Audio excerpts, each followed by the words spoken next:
नमस्कार, स्पोर्ट्स 9 में आप सभी का स्वागत है। मैं हूं शिवेंद्र, मेरे साथ हैं मेरी सहयोगी अंकिता। और वीडियो वॉल पर जो मैसेज है बड़ा लाउड और क्लियर है। टीम इंडिया की गंभीर हार हुई है। गंभीर इसलिए क्योंकि गंभीर भारतीय टीम के कोच हैं। न्यूजीलैंड के खिलाफ घर में 3-0 से जब भारतीय टीम हारी थी, जो भारतीय क्रिकेट पर एक धब्बा था, कलंक था, तब भी वही कोच थे। और अब भारतीय टीम साउथ अफ्रीका के खिलाफ अपने घर में, इस पॉइंट को बहुत ध्यान से सुनिए, अपने घर में 2-0 से हारी है। एक मैच 2.5 दिन में हार गई थी और दूसरा मैच 5वें दिन तक तो पहुंचा, लेकिन हार और जीत का जो फर्क है वो 400 से ज्यादा रनों का है। यानी ऐसी हार जो बताती है कि भारतीय टीम इस मैच में कहीं थी ही नहीं। इस मैच के अपडेट के बारे में बताते हैं, साथ ही साथ आपको बताएंगे गौतम गंभीर की कौन सी 3 गलतियां भारतीय टीम पर भारी पड़ गई। सबसे पहले आपको अपडेट दिखाते हैं। गुवाहाटी टेस्ट में भारत को शर्मनाक हार का सामना करना पड़ा है। भारतीय टीम को 408 रन से हराया है साउथ अफ्रीका ने। 408 रन का अंतर बड़ा अंतर होता है टेस्ट क्रिकेट में, और ये एक तरफा मैच साउथ अफ्रीका ने भारत के खिलाफ जीता है। दक्षिण अफ्रीका ने 2-0 से टेस्ट सीरीज पर कब्जा भी कर लिया है और गंभीर की कोचिंग में दूसरी बार घर में व्हाइट वॉश का सामना भारतीय टीम को करना पड़ा।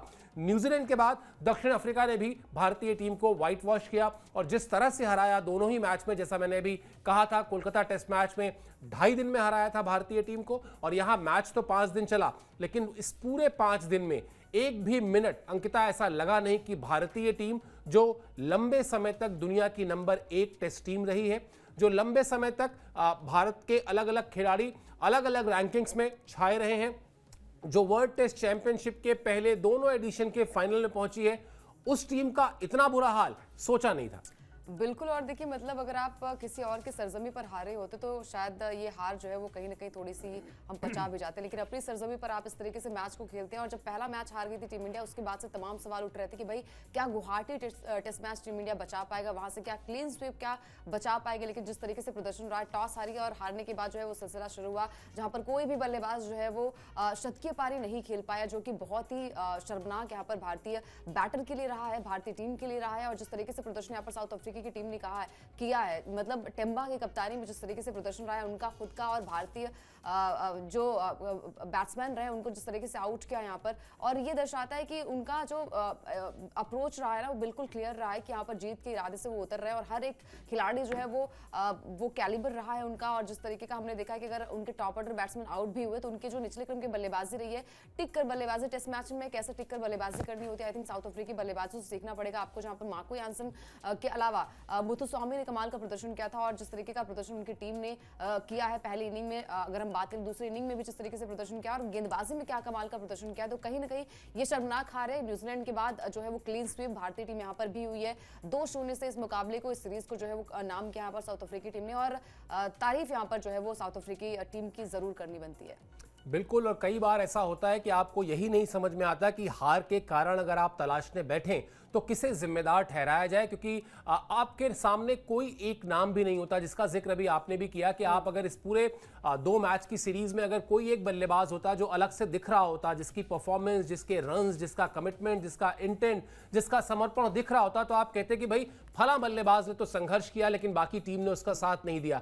यहां तो पूरी की पूरी टीम जो है वो आपको एक तरीके से बैकफुट पर नजर आई पूरी की पूरी टेस्ट सीरीज में, तब जबकि इसी टीम ने ऑलमोस्ट आपको साउथ अफ्रीका से पहले जो इंग्लैंड के खिलाफ सीरीज थी, जहां आप इंग्लैंड में खेल रहे थे, वहां बहुत अच्छा परफॉर्मेंस किया था। लेकिन वहां शायद फर्क यह था कि वहां कप्तानी मिली थी शुभमन गिल को, और उनको एक मैसेज देना था। वो चाहते थे कि वो अपने दम पर चीजों को साबित करें। वहां पर उन्होंने बहुत शानदार बल्लेबाजी की थी और यहां पर इन दोनों टेस्ट मैचेस में आपको शुभमन गिल खेलते हुए नहीं दिखाई दिए। पहला मैच उन्होंने खेला जरूर था, लेकिन वहां पर उनके गर्दन में तकलीफ हुई और उसके बाद हम सब जानते हैं उस पूरे घटनाक्रम को, उसको बार बार क्या ही दोहराना। लेकिन यहां पर भारतीय बल्लेबाजों का जो शर्मनाक परफॉर्मेंस रहा, उसमें ऋषभ पंत पर बात करना जरूरी है। अगला अपडेट आपको दिखाते हैं, क्योंकि पहली पारी में भारतीय टीम 201 रन पर ही सिमट गई थी, और इसमें भी ऋषभ पंत की चर्चा करना इसलिए जरूरी है क्योंकि ऋषभ पंत पर हम अक्सर ये कहते हैं कि ऋषभ पंत भारत के उन खिलाड़ियों में से हैं जो बहुत छोटा सा उनका एक सैंपल साइज है। अगर टेस्ट मैचेस का आप देखेंगे, बहुत लंबा कोई बहुत अनुभव नहीं है, बहुत लंबा कोई करियर नहीं है,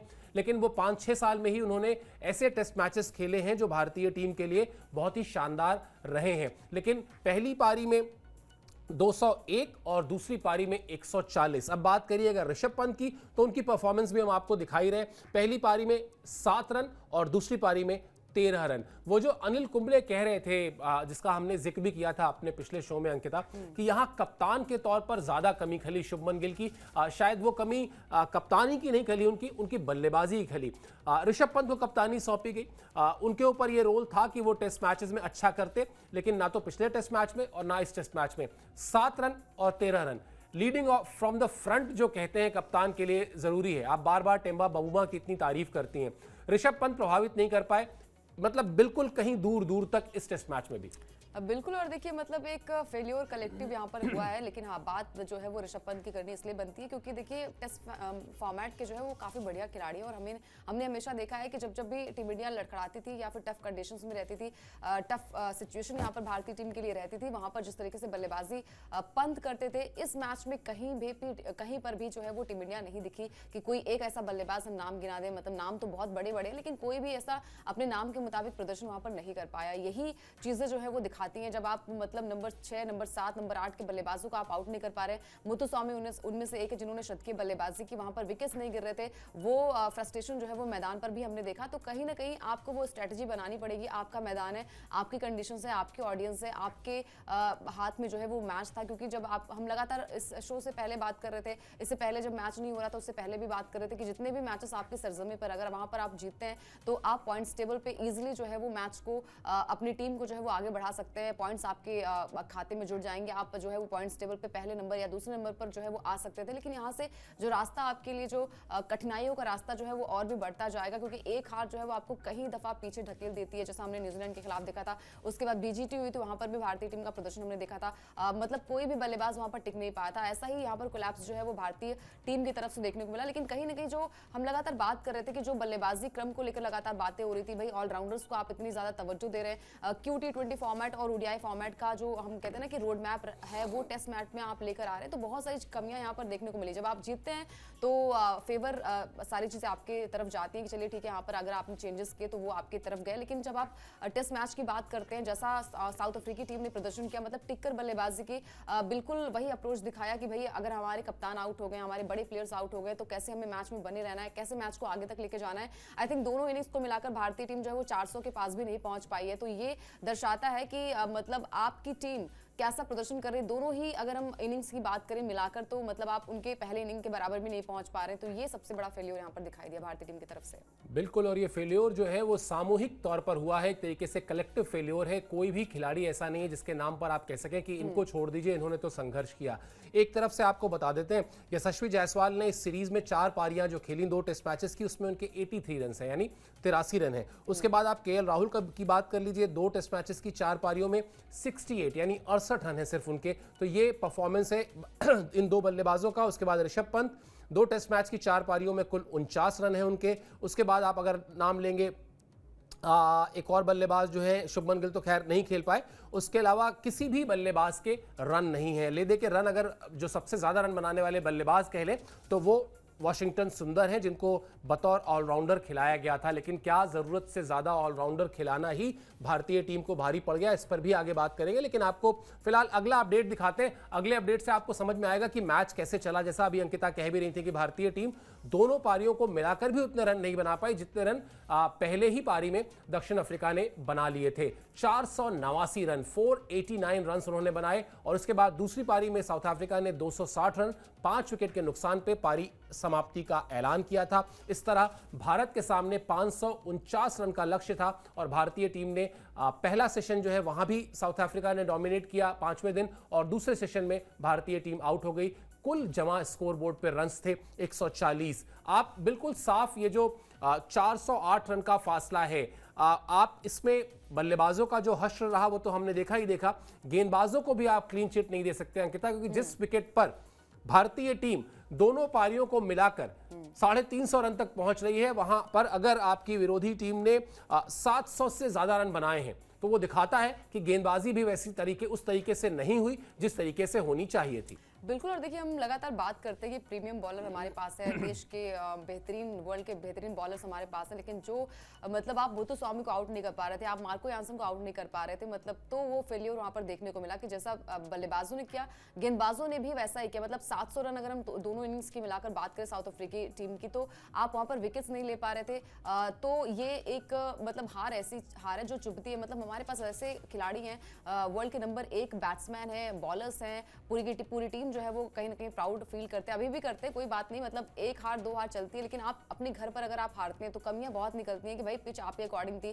पहले मैच में भी हमने देखा कि कहा गया कि भाई हमारे बल्लेबाजों की टेक्निक्स अच्छी नहीं थी, पिच को चलिए ठीक है आपने कहा कि हमारे फेवर में था, लेकिन दूसरे मैच में भी जो कंडीशंस थी, जैसा हम कह रहे हैं कि सपाट पिच है, वहां पर बल्लेबाजों के फेवर में जो है वो कहीं ना कहीं पिच जा रही थी। साउथ अफ्रीकी बल्लेबाजों ने अच्छा किया, हर एक इनिंग्स में अच्छा प्रदर्शन किया, गेंदबाजी कमाल की रही है और आपकी तरफ से कोई भी ऐसा बल्लेबाज टिक नहीं पाएगा चलिए आज का पूरा दिन तो खेले, मैच को ड्रॉ तो करवा ले, कम से कम क्लीन स्वीप के इरादे से तो आप बच जाते। वहां पर भी किसी भी खिलाड़ी का अप्रोच जो है वो जीतने के इरादे से नहीं था। जब आपके स्कोर बोर्ड पे इतने सारे स्कोर लग जाते कि भाई 549 रन का लक्ष्य आपको मिला है, तो कहीं ना कहीं वो मतलब चेस करने की जो पावर होती है ना, कहीं ना कहीं वहीं पर कोलैप्स हो जाती है। कोई भी ऐसा खिलाड़ी जो है वो टिककर बल्लेबाजी नहीं कर पाया। आई थिंक आपको भी सर लगा होगा कि जब बल्लेबाजी भारतीय टीम की कल आई तो लगा कि नहीं मतलब आउट तो हो ही जाना है, मतलब आज दिन खत्म होगा तो उससे पहले ही आउट हो जाना है, और वो विकेट्स भी वहां पर गिरे, 2 विकेट गिर गए। उसके बाद पहले सेशन में जिस तरीके से लड़खड़ाई टीम इंडिया, और दूसरे सेशन में आते आते जो है वो भारतीय टीम जो है वो कोलैप्स हो गई और हार का सामना, एक बड़ी हार मिली है। 408 रन से हारना जो है वो बहुत बड़ी हार है, और लगातार इस तरीके से भारतीय टीम अपने घर पर जो है वो बैक टू बैक जो है, यानी कि साल 2024 और 25 में जो है वो हार का सामना करना पड़ा। और पहले ऐसे कोच भी आई थिंक गौतम गंभीर बने हैं जिन्होंने अपनी ही सरजमी पर 2 जो है वो मैचेस गवाए, सीरीज गवाए, और क्लीन स्वीप जो है वो भारतीय टीम यहाँ पर हुई है न्यूजीलैंड के खिलाफ और साउथ अफ्रीका के खिलाफ। जो हम लगातार बाकी टीमों की बात करते हैं कि बड़ी टीम के सामने आप कोलैप्स हो जाते हैं, तो आप भी वर्ल्ड की नंबर 1 टीम मानी जाती हैं, और यहाँ से अगर आप ये मैच बचा भी नहीं पाए, आज तक ले भी नहीं जा पाए कि भाई ड्रॉ ही करवा पाते, तो कहीं ना कहीं वो जो है वो आलोचनाओं का सामना आपको तो करना ही पड़ेगा। इतनी बड़ी शर्मनाक हार आई थिंक कभी भी भारतीय टीम नहीं भूलेगी और फैंस भी नहीं भूलेंगे। रनों के लिहाज से भारत की यह सबसे बड़ी हार है टेस्ट क्रिकेट के इतिहास की। तो वो जो कामयाबियां थीं जो लिमिटेड ओवर्स में गौतम गंभीर की एज अ कोच, उस पर जो टेस्ट मैचेस की नाकामयाबियां हैं, उनका कलंक, उनका धब्बा कहीं ज्यादा डार्क है। और आपने मुझसे कहा तो मैं आपको अपने मोबाइल में आप चाहें तो दिखा भी सकता हूं, संडे को, यानी अभी नहीं, आज तो हम बुधवार की बात कर रहे हैं, संडे को हमने जो हमारे सहयोगी हैं कुणाल, उनको 10:58 पर सुबह ये लिखा था कि प्रतीत होता है कि ये टेस्ट मैच भी भारत हार रहा है, जब साउथ अफ्रीका बैटिंग कर रही थी, क्योंकि शोल्डर्स डाउन थे। और इस पूरी टेस्ट सीरीज में डे 1 से मेरा पॉइंट ये था कि अगर आप टेस्ट मैचेस में इतने एक्सपेरिमेंट करेंगे, अगर आप टेस्ट मैच की मूल संरचना के साथ इतना बेवजह के बदलाव करेंगे, तो आपको मुंह की खानी पड़ेगी। और वही हुआ, 408 रन से भारतीय टीम हारी है, जो कि टेस्ट क्रिकेट के इतिहास में उसके रनों के लिहाज से सबसे बड़ी हार है। 2 खिलाड़ियों पर बात करना बहुत जरूरी है, क्योंकि दोनों ही खिलाड़ियों को लेकर जिस तरीके से उनको टीम में लाया गया, जिस तरीके से उनके रोल पर चर्चा हो रही थी, साई सुदर्शन और ध्रुव जुरेल, क्या रहा इनके प्रदर्शन का लेखा जोखा आपको बताते हैं इस अपडेट में, जिससे फिर आगे बातचीत करेंगे। दोनों पारियों में साई सुदर्शन का बल्ला नहीं चला, आप उनको लेकर आए थे नंबर 3 पर खिलाने के लिए। पहली पारी में 15, दूसरी पारी में उनसे 14 रन बने। उसके बाद ध्रुव जुरेल ने भी दोनों पारियों में निराश किया। ध्रुव जुरेल ने क्या किया, उनका भी स्टैट्स आपको दिखाते हैं। पहली पारी में 0, दूसरी पारी में 2 रन, यानी आप दहाई के आंकड़े तक भी नहीं पहुंच पाए। और इसके साथ साथ विराट कोहली और रोहित शर्मा के संन्यास के बाद जिस खिलाड़ी की सबसे ज्यादा जिम्मेदारी थी, यानी केएल राहुल, उनका बल्ला भी नहीं चला। तो आप किसी एक खिलाड़ी को पिन पॉइंट नहीं कर सकते हैं कि यशस्वी जायसवाल नहीं चले, या केएल राहुल नहीं चले, या ध्रुव जुरेल नहीं चले, या साई सुदर्शन नहीं चले। ये खिलाड़ी तो खराब नहीं है अंकिता, प्रॉब्लम यही है कि आपने इन खिलाड़ियों को, इनके रोल को लेकर जो क्लैरिटी थी उसमें इतना कंफ्यूजन कर दिया, इतना कंफ्यूजन कर दिया। सीरीज से पहले आपने कहा कि साई सुदर्शन अभी लगातार खेलेंगे, हम उन पर भरोसा कर रहे हैं, और आप अचानक वॉशिंगटन सुंदर को नंबर 3 पर लाए और आपने साई सुदर्शन को ड्रॉप कर दिया। एक असुरक्षा की भावना, जो बात कैफ ने कही थी, जो बात कुंबले ने कही, और जो बात कई क्रिकेटर्स कह रहे हैं, वो असुरक्षा की भावना, वो इनसिक्योरिटी इस वक्त टीम इंडिया के ड्रेसिंग रूम में विजिबल है, दिखाई दे रही है, और वो किसी के चेहरे पर भले ना दिखाई दे, उसकी परफॉर्मेंस में दिखाई दे रही है। बिल्कुल। और देखिए मतलब नंबर 3 की बल्लेबाजी जो है वो प्रॉपर आपको बैट्समैन वहां पर खिलाना चाहिए, आप एक ऑलराउंडर को खिला रहे हैं, और वहीं से जो है वो कहीं ना कहीं हमने पढ़ भी लिया था कि भाई आप सुंदर को जो है वो नंबर 3 पर मौका दे रहे हैं। आप साई सुदर्शन जो अभी वेस्ट इंडीज के खिलाफ जो सीरीज हुई तो वहां पर बढ़िया प्रदर्शन किया था, उसके बावजूद भी आपने उन्हें टीम में तो चलिए ठीक है रखा नहीं, लेकिन जब आप बात आई कि चलिए नंबर 3 पर बल्लेबाजी कौन करेगा, वहां पर आप सुंदर को लेकर आते, तो ये दर्शाता है कि आपकी रणनीति में कमी रही है, आपकी अप्रोच में कमी रही है, आपके कॉम्बिनेशन में कमी रही है, आपकी टीम जो है वो कहीं ना कहीं बैकफुट पर पहले ही दिन से दिखाई दे रही थी। जैसे हमने किया कि भाई पहले मैच की बात करें, कोलकाता मैच की बात करें, आपकी गेंदबाजी कमाल के लिए आपने 180 रन पर रोक दिया था पहले इनिंग में, लेकिन उस तरीके से आपने फिर मैच को जो है वो सीरियसली नहीं लिया और वही खामियाजा आपको पहले मैच में भुगतना पड़ा। लेकिन दूसरे मैच की बात करें तो वहां पर आपके पास एक अच्छा मौका था यहाँ से मैच को जीतने का, सीरीज को ड्रॉ करवाने का मौका था, और जो सारे एक्सपेरिमेंट आप कर रहे थे वो कहीं ना कहीं वो थोड़े से छुप जाते अगर आप ये मैच जीत जाते। लेकिन आपकी कमियां जो है वो पहले दिन से झलक रही थी, आप चेंजेस कर रहे थे। नंबर 3 की बात हो वहां पर मतलब आप किसी को भी खिला लेंगे, मतलब अगर बॉलर भी है ऑलराउंडर भी, आप वहां पर नंबर 3 पर एक बैट्समैन को खिलाना चाहिए प्रॉपर, वहां पर आप ऑलराउंडर को खिला रहे हैं। फिर नंबर 5 नंबर 6 की बात करें, जो हम लगातार बात करें, कभी पंत को, कभी एक्सपेरिमेंट किया जा रहा है, कभी जडेजा को वहां पर खिलाया जा रहा है, कभी ध्रुव जुरेल को वहां पर खिलाया जा रहा है। तो ये जो हम लगातार बात करें कोच बनने के बाद जो है वो नंबर 3 का एक्सपेरिमेंट रहा है ना गौतम गंभीर का, वो फेल साबित हुआ है। 7 बैट्समैन वहां पर जो है वो ट्राई किए गए, कोई भी बैट्समैन वहां पर टिकर बल्लेबाजी नहीं कर पाया, और लगातार जो कुंबले भी करेंगे, मतलब किसी एक प्लेयर को जो है वो आपको 12 से 13 मैच वहां पर खिलवाने पड़ेंगे, तभी जाकर आपको एक अच्छा होनहार खिलाड़ी वहां पर आपको मिलेगा। और कोई भी खिलाड़ी जो है वो अगर आपको पता है कि अगले मैच से तो ड्रॉप ही हो जाना है, तो वो खिलाड़ी कहीं ना कहीं प्रेशर वाले मैच में अगर आप उन्हें लेकर आएंगे कि भाई ये आखिरी मैच है, आखिरी मुकाबला, यहाँ से ये नहीं पार करवा पाएंगे, तो बहुत ही मुश्किल है। बहुत ही टफ टास्क था, लेकिन मुश्किल नहीं था यहाँ पर भारतीय टीम के लिए मैच को जीत पाना। लेकिन जिस तरीके से प्रदर्शन रहा है, एक सामूहिक जो है वो कोलैप्स भारतीय टीम का रहा है, और ये कमियां हम लगातार बात करें कि अगले मैच में देखने को मिले, अगले सीरीज में देखने को मिले कि कमियां यहाँ पर ना हो। लेकिन हाँ, ये एक्सपेरिमेंट अगर बार बार करते, आप अगर T20 और ODI फॉर्मेट को टेस्ट मैच में लेकर आएंगे, तो ये खामियाजा आपको भुगतना पड़ेगा। आप आई थिंक ये मतलब बहुत बड़ी हार है, मतलब ऐसा भारतीय टीम से उम्मीद नहीं होती कि भाई आप अपने घर पे इस तरीके से आप हार जाएंगे। तो कहीं ना कहीं जो सीनियर खिलाड़ियों का एक रोल रहा है वो यहाँ पर देखने को नहीं मिला। खासतौर पर हम लगातार बात कर रहे हैं कि भाई जब रोहित और विराट नहीं है, तो यहाँ पर KL राहुल की बात करें, ऋषभ पंत की बात करें, एक सीनियर खिलाड़ी के तौर पर जो है उन्हें माना जाता है। हमें लग रहा था कि मतलब एक अच्छी बल्लेबाजी यहाँ पर होगी, लेकिन ओवरऑल फेल्योर यहाँ पर गेंदबाजी का रहा है, बल्लेबाजी का रहा है, और वो जिसे हम शोल्डर डाउन कह रहे हैं लगातार, कि मतलब शुरुआत से ऐसा लग रहा था कि भारतीय टीम कॉन्फिडेंस लेवल बिल्कुल डाउन हो चुका है, और वो उनके परफॉर्मेंस में भी देखने को मिला।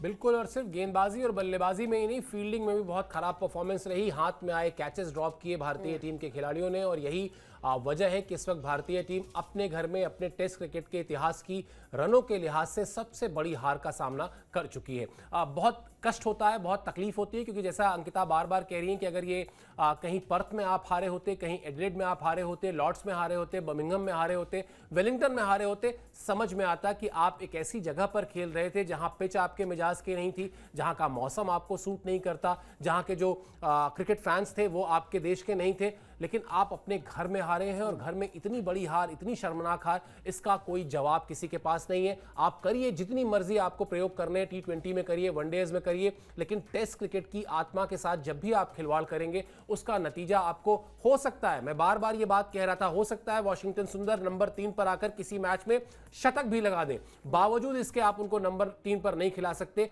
तब तक जब तक कि आप उनको 20 मैच प्रॉमिस ना कर दें कि हाँ 20 मैच आपको दिए जाते हैं। और गलती इसमें वॉशिंगटन सुंदर की नहीं है। जब कोई कोच या कप्तान जाकर कहेगा किसी खिलाड़ी से कि इस मैच में हम आपको पर्टिकुलर पोजीशन पर खिलाना चाहते हैं, हामी भरना उसके लिए जरूरी है, वो टीम के लिए खेल रहा है, कोई इंडिविजुअल स्पोर्ट नहीं है कि नहीं जी मैं तो नहीं खेलूंगा। तो वो वहां पर गए, उन्होंने खेला, लेकिन वो फैसला गलत था, और जरूरत से ज्यादा ऑलराउंडर्स को रखने का फैसला भी गलत था। हम आपको दिखाते हैं ग्राफिक्स जिसमें हमने कोशिश की है गौतम गंभीर ने जो फैसले लिए, क्योंकि इस वक्त बॉस वही है, इस वक्त टीम इंडिया के बॉस गौतम गंभीर है, इसमें किसी को कोई डाउट नहीं होना चाहिए। इस वक्त जिस तरह की चीजें हो रही हैं, जो भी फैसले हो रहे हैं, जब कामयाबी उनके सर है तो नाकामी का जो ठीकरा है, जो नाकामी का बोझ है, वो भी उनके सर पर ही रखा जाएगा। जरूरत से ज्यादा ऑलराउंडर्स को उन्होंने जगह दी, बल्लेबाजी क्रम के साथ बेवजह छेड़छाड़ की गई, और पिच को लेकर नहीं दिखा पाए समझदारी। दो बातों पर तो हमने चर्चा कर ली, लेकिन तीसरा पॉइंट भी इक्वली इंपॉर्टेंट है अंकिता। आपसे ये उम्मीद थी कि आप पिच को लेकर थोड़ा सा बेहतर अप्रोच रखते। कोलकाता में क्या हुआ हमने देखा, 2.5 दिन में आप हार गए। उसके बाद भले ही आपने नहीं कहा, लेकिन आपके बैटिंग कोच ने कहा कि दरअसल वो नहीं चाहते थे कि क्यूरेटर्स पर कोई दोष उठाए या उन पर उंगली उठाए, इसलिए उन्होंने कह दिया कि नहीं हमें ऐसी ही पिच चाहिए थी।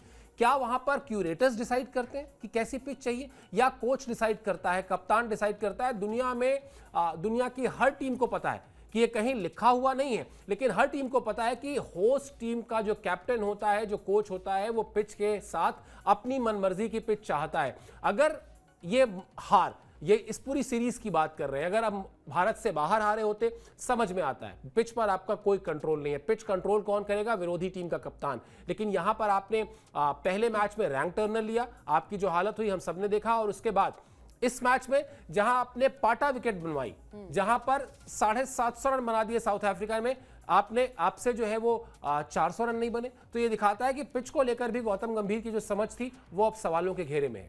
बिल्कुल सवालों के घेरे में रहनी भी चाहिए, क्योंकि पहले मैच में जिस तरीके से हारे उसके बाद लगा कि नहीं यहाँ पर गेंदबाजों का बोलबाला हो रहा है, बल्लेबाजी नहीं हो पा रही। तो चलिए आपके पास एक ऑप्शन था कि वहां पर जो है वो पिच आप सपाट बनवा सकते हैं, जहां पर बल्लेबाजी जो है वो अच्छी खासी होगी, और अच्छी खासी हुई भी।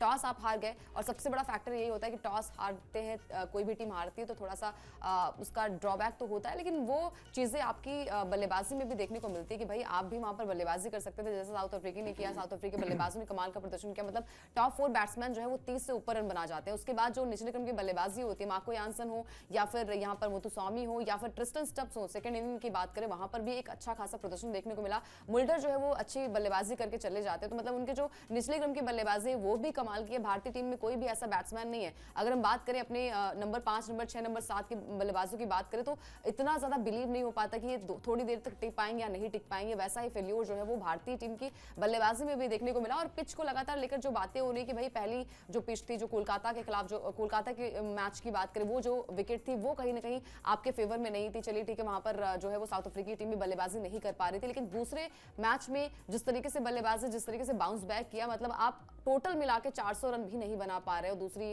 पहली इनिंग को मिलाकर, तो ये बहुत ही मतलब एक तरीके से शर्मनाक हार मैं इसलिए कहूंगी। 400 पार स्कोर से हारना, मतलब 408 रन से हारना अपने आप में बहुत बड़ी बात होती है, और ये हार जो है वो चुभेगी, क्योंकि साउथ अफ्रीका के खिलाफ हो या फिर न्यूजीलैंड के खिलाफ हो, आप एक बड़ी टीम है, और आप अगर मतलब इस तरीके से अगर आप हारते हैं तो कहीं ना कहीं कोई भी ऐसा बल्लेबाज यहाँ पर बिल्कुल नहीं दिखाई दिया कि जो एक लोन वॉरियर की तरह जो है वो चलिए टिका तो रहा कि चलिए आज का दिन खत्म तो कर पाता, ड्रॉ तो करवा पाता ये मैच, लेकिन वो नहीं देखने को मिला, और ये हार जो है वो चुभेगी। और ये सवाल जो है वो चाहे कप्तान हो चाहे वो कोच हो, लगातार जो है वो सवालों के घेरे में, और सवाल पूछने भी चाहिए। सवाल पूछे भी जाएंगे, इसमें कोई दो राय नहीं है, क्योंकि अगर आप टेस्ट क्रिकेट की आत्मा के साथ खिलवाड़ करेंगे, अगर भारतीय टीम को टेस्ट क्रिकेट में आप 25-30 साल पहले लेकर चले जाएंगे, जहां भारतीय टीम ना तो घर पे जीतती थी ना बाहर जीतती थी, फिर एक समय आया जब घर में आपने अपना एक किला मजबूत किया, अपने स्पिनर्स के दम पर अपने आप को एक ऐसी टीम बनाया जिसके लिए किसी भी बड़ी से बड़ी टीम को भारत में आकर हराना बड़ा मुश्किल हो गया था। लेकिन वो भी किला अब पिछले 6-8 महीने में आपने बहुत कमजोर कर दिया है। और इसके पीछे गौतम गंभीर का एक स्टेटमेंट में कहीं पढ़ रहा था कि मैं सबसे सफल कोच नहीं बनना चाहता हूं, मैं सबसे निडर कोच बनना चाहता हूं।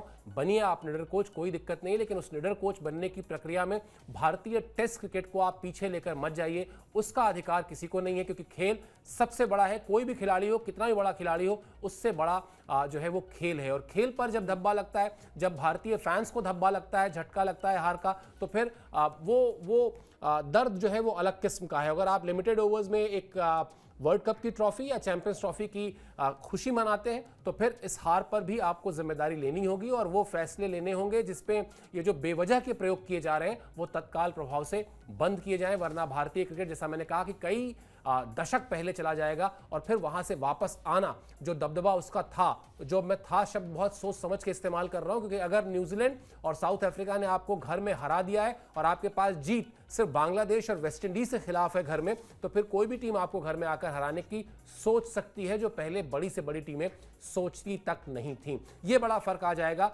अप्रोच में बाकी टीमों के। चलिए, इस बड़ी हार के जो और वजहें हैं उसको भी तलाशने की कोशिश करेंगे, जब दूसरे शो में लेकर आएंगे तो इस हार का थोड़ा सा और विस्तार से चर्चा करेंगे। फिलहाल इस शो में इतना ही। आप हमसे जुड़े इसके लिए बहुत बहुत शुक्रिया, बहुत बहुत आभार। स्पोर्ट्स 9 को सब्सक्राइब जरूर कर लीजिए।